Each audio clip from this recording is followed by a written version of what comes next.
Quisiera entonces, como se acaba de decir, explorar hoy la arquitectura conceptual de los derechos de la naturaleza. Desde mi perspectiva, los derechos de la naturaleza son una poderosa herramienta para abordar la degradación del medio ambiente que enfrentamos en el mundo contemporáneo. Creo que ofrecen un marco innovador para pensar de nuevo la relación entre seres humanos y naturaleza. Sin embargo, creo que los derechos de la naturaleza típicamente son estudiados, por un lado, desde la sociología del derecho y, por tanto, se hace un examen de la eficacia del discurso jurídico. Por el otro, se examinan desde la ciencia política o la antropología para explorar los procesos políticos que llevaron a su consagración en los sistemas jurídicos de diversos países del mundo.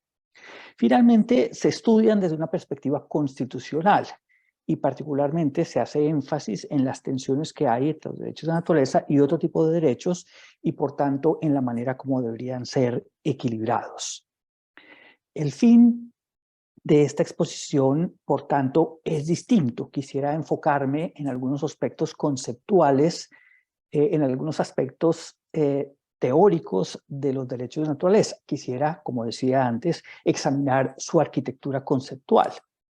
Y quisiera también analizar la manera como se conectan con, uno, la economía política del conocimiento jurídico, dos, el pluralismo jurídico externo y tres, las teorías explicativas del cambio jurídico.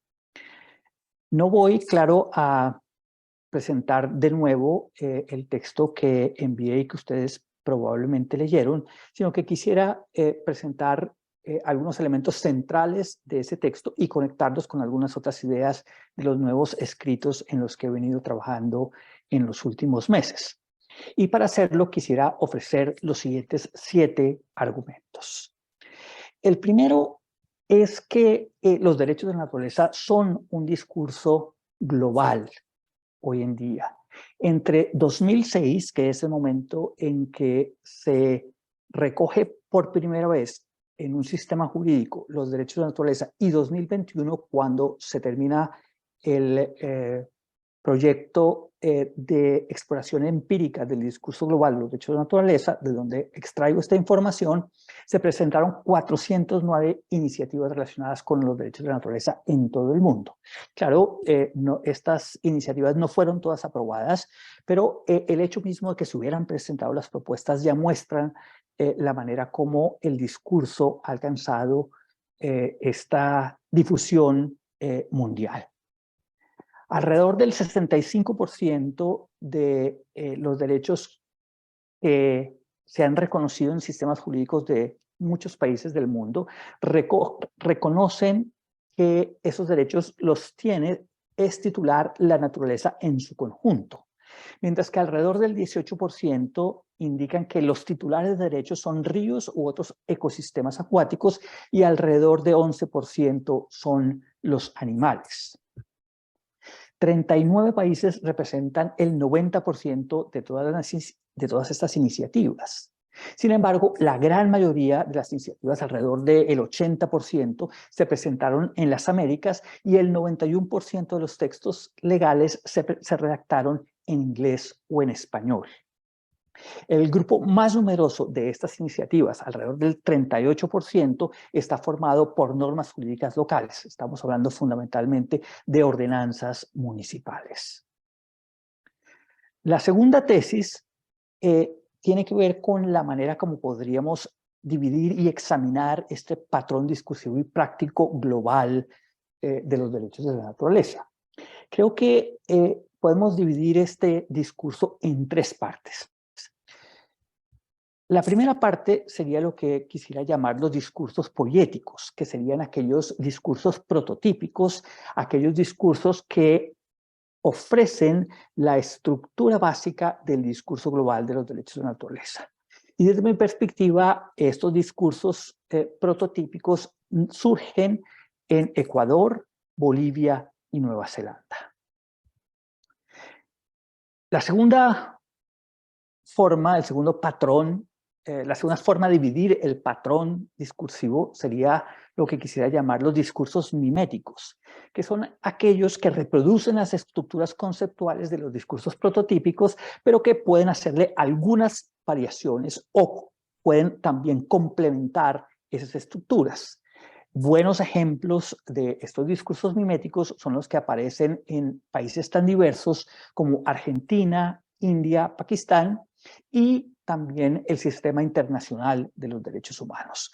No hay que olvidar que la ONU tiene un programa desde hace ya aproximadamente un lustro que se llama Armonía con la Naturaleza, que recoge el discurso prototípico que se articula en Ecuador, Bolivia y Nueva Zelanda sobre los derechos de la naturaleza. Y finalmente, la tercera división, la tercera parte de este discurso global es lo que quisiera llamar los discursos de resistencia, que son discursos que se oponen explícita o implícitamente al discurso de los derechos de la naturaleza. Claro, estos discursos de resistencia pueden convivir, pueden estar además continuamente interactuando tanto con los discursos miméticos como los discursos poéticos dentro de un mismo espacio geopolítico. Buenos ejemplos de estos discursos de resistencia son los que se han dado, por ejemplo, en Bolivia, en los Estados Unidos y en algunas partes de Europa, en donde de manera activa políticos y en algunas ocasiones académicos han cuestionado la plausibilidad teórica y práctica de los derechos de la naturaleza. La tercera tesis se centra en los discursos poéticos, dejando a un lado los miméticos y los de resistencia por razones de tiempo. Y desde mi perspectiva, en este tercer argumento, en esta tercera tesis, quisiera explorar cuál es la columna vertebral de estos discursos poéticos, que serían útiles para reformular la manera como típicamente en Occidente, por lo menos, se ha pensado la relación entre los seres humanos y la naturaleza. Esta columna vertebral gira en torno a los siguientes 5 argumentos. Primero, estamos ante un sujeto autónomo juridificado, que puede identificarse con la naturaleza como un todo o con ecosistemas particulares dentro de esa naturaleza como un todo, como pueden ser los ríos o los glaciares. En segunda instancia, estamos ante un sujeto que es culturalmente híbrido, es decir, que es producto de una intersección entre distintas tradiciones culturales. En tercera instancia, se trata de un sujeto autónomo juridificado, culturalmente híbrido, que es sagrado y eterno, es decir, hay una sacralización del sujeto y al mismo tiempo un sacar del tiempo humano a este sujeto autónomo. Pasa entonces a la atemporalidad y desde ese espacio es el que se piensa y con el que se interactúa con este sujeto autónomo juridificado. En cuarta instancia, estamos ante un espacio que es habitado y constituido por un conjunto de entidades orgánicas e inorgánicas interdependientes e interrelacionadas. Es decir, que este sujeto autónomo es al mismo tiempo un contenedor y está constituido por una serie de entidades de muy diversa categoría. Reitero, pueden ser entidades orgánicas, pero también pueden ser entidades inorgánicas, que se entrecruzan, que se interrelacionan, que están interactuando constantemente entre ellas y que son interdependientes. Finalmente, este discurso poético dentro de los discursos, del discurso global de los derechos de la naturaleza plantea que la relación entre los seres humanos y la naturaleza debe estar guiada por los principios de 1, relacionalidad, 2, reciprocidad, 3, equilibrio y 4, complementariedad. El cuarto argumento indica que la idea de la naturaleza sujeta entra en conflicto con la idea sobre la naturaleza que ha sido dominante en Occidente y que se construye a partir del entrecruzamiento entre el pensamiento religioso, el pensamiento científico y el pensamiento jurídico. En el texto que ustedes tal vez tuvieron la oportunidad de leer, exploro la idea de la naturaleza del sujeto fundamentalmente desde la perspectiva religiosa, que ha sido fundamental en Occidente para pensar la manera en que los seres humanos se relacionan con la naturaleza y para pensar la naturaleza misma.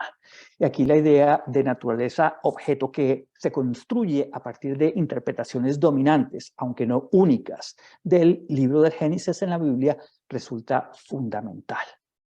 Ahora, esta oposición de la naturaleza objeto con la naturaleza sujeto la hago en el texto y en esta breve exposición como un intento comparativo de manera que podamos entender más precisamente cuál es el carácter innovador del discurso de los derechos de la naturaleza y cuáles son los elementos que lo componen.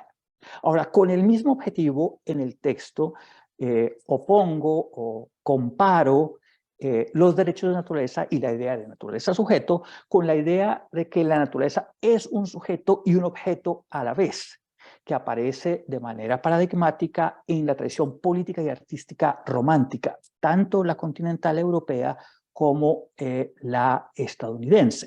Y en el texto me centro en la poesía de Walt Whitman para intentar precisar este entrecruzamiento entre la naturaleza sujeto y la naturaleza objeto que contrasta con las otras dos miradas, la paradigmática y la contemporánea periférica que he explorado anteriormente. El objetivo entonces es fundamentalmente encontrar semejanzas y diferencias y jugar con la idea del efecto espejo que resulta central para un análisis comparado de tipo culturalista o expresivista que se aleja de las perspectivas funcionalistas relacionadas con el objetivo de solucionar problemas concretos. Aquí lo que se intentaría es comprender, tratar de explicitar algunos de los elementos centrales de cómo se estructura la conciencia jurídica moderna y cómo algunos modelos contemporáneos intentan cuestionar algunos apartes de esa conciencia jurídica moderna dominante. La quinta tesis tiene que ver con el entrecruzamiento, las intersecciones entre los derechos de la naturaleza, entre el discurso global de los derechos de la naturaleza y la economía política dominante del conocimiento jurídico. Creo que este discurso global cuestiona esa política dominante del conocimiento jurídico desde diversas perspectivas. Las cuatro principales son las siguientes. La primera es que este discurso global es culturalmente híbrido. Entrecruza la gramática del derecho moderno con los conocimientos de los grupos indígenas, particularmente los aymara, los quechua y los maorí. Y por tanto, entonces, se incluye en la creación de conocimiento jurídico un conjunto de conocimientos que tradicionalmente han estado en las márgenes de los procesos de producción de derecho estatal. El segundo espacio en donde los derechos de la naturaleza cuestionan la economía política del conocimiento dominante es el epistemológico. Creo que este discurso de los derechos de la naturaleza, particularmente los discursos prototípicos, son epistemológicamente heterodoxos. Y lo son porque los discursos, la sección poética, digámoslo así, los discursos paradigmáticos que conforman a este discurso global, fueron constituidos por países pobres o marginales en la creación de conocimientos jurídicos originales. Por un lado, entonces, aparecen Ecuador y Bolivia, que típicamente se han considerado como espacios pobres para la construcción de conocimiento jurídico, y Nueva Zelanda, que aunque pertenece al norte global, es periférica, el país es periférico en materia económico, político, militar y ciertamente de creación de conocimiento jurídico. Y además de que estos países entonces se convierten en la fuente de un discurso que preocupa globalmente, es un discurso que incluye, como decía antes, los conocimientos políticos, religiosos, morales de pueblos indígenas que típicamente han estado en las márgenes de los procesos de elaboración de leyes estatales. El tercer espacio en donde se cuestiona la economía política dominante, el conocimiento jurídico, mediante los discursos, mediante el discurso global de los derechos de la naturaleza, es el político. Creo que este discurso es políticamente heterodoxo porque está creado en procesos interculturales. Vemos entonces que tanto en Bolivia como en Ecuador, como en Nueva Zelanda, las comunidades indígenas en estos procesos de creación de conocimiento jurídico son interpretados como pares del Estado. Esto es, hay una relación horizontal y no vertical, como típicamente ha sido la de los pueblos indígenas con los estados a los que pertenecen. En general, en cualquier espacio, pero mucho más en este político y epistemológico que busca la creación de conocimiento jurídico para enfrentar problemas que no afectan únicamente a los pueblos indígenas, sino que afectan a toda la comunidad política. Y finalmente, el discurso global de los derechos de la naturaleza es legalmente subversivo y en esa medida también cuestiona la economía política del conocimiento jurídico dominante. Y lo son porque los derechos de la naturaleza cuestionan algunas de las premisas centrales del derecho moderno, de su gramática. Cuestionan, por ejemplo, quién puede ser considerado sujeto de derechos y qué derechos pueden concederse a entidades no humanas. Es importante no perder de vista que a la naturaleza se le han reconocido derechos tan distintos como el derecho a la vida, el derecho a no ser contaminada y el derecho a restablecer sus ciclos vitales cuando estos han sido afectados negativamente por las acciones humanas. La sexta tesis tiene que ver con el entrecruzamiento de los derechos de la naturaleza con el pluralismo jurídico externo.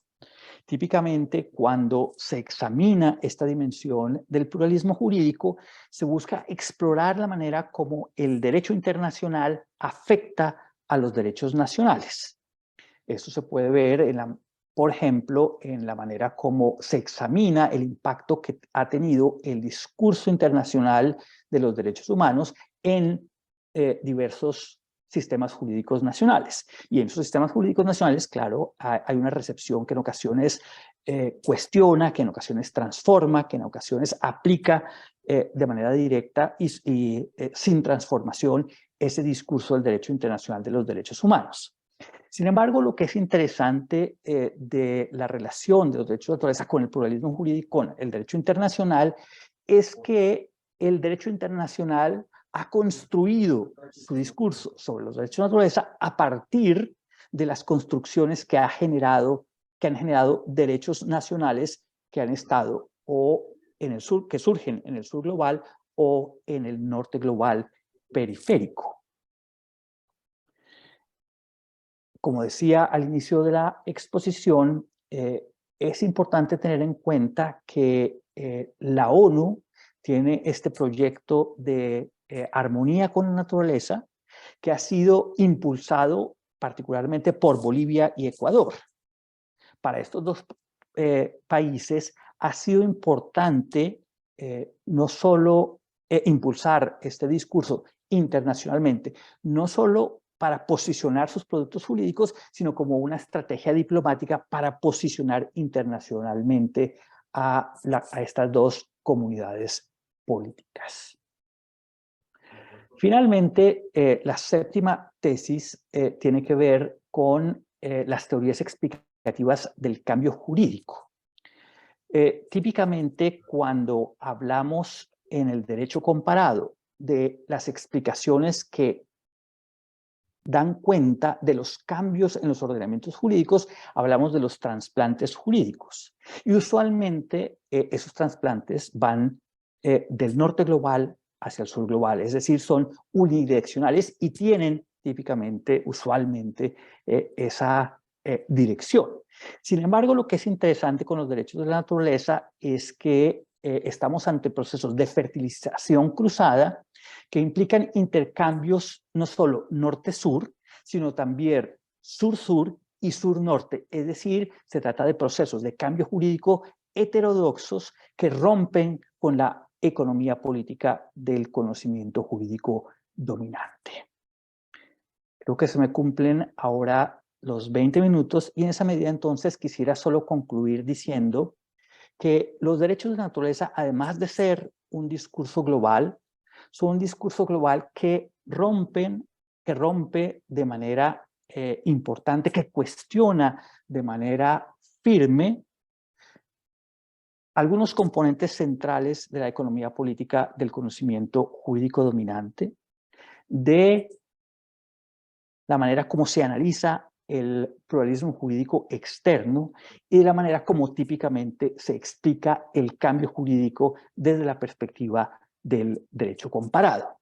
Es, por tanto, un discurso que tiene unas grandes potencialidades, aunque todavía es nuevo y falta, por tanto, consolidarse desde esta perspectiva discursiva, y en tanto que es también un discurso muy nuevo, tiene apenas unos 3 lustros, unos 15, 16 años, es un discurso que todavía no ha mostrado cuáles son los posibles niveles de eficacia que lograría alcanzar. Y por tanto es un discurso que merece ser estudiado y un discurso que merece ser criticado juiciosamente. Muchas gracias.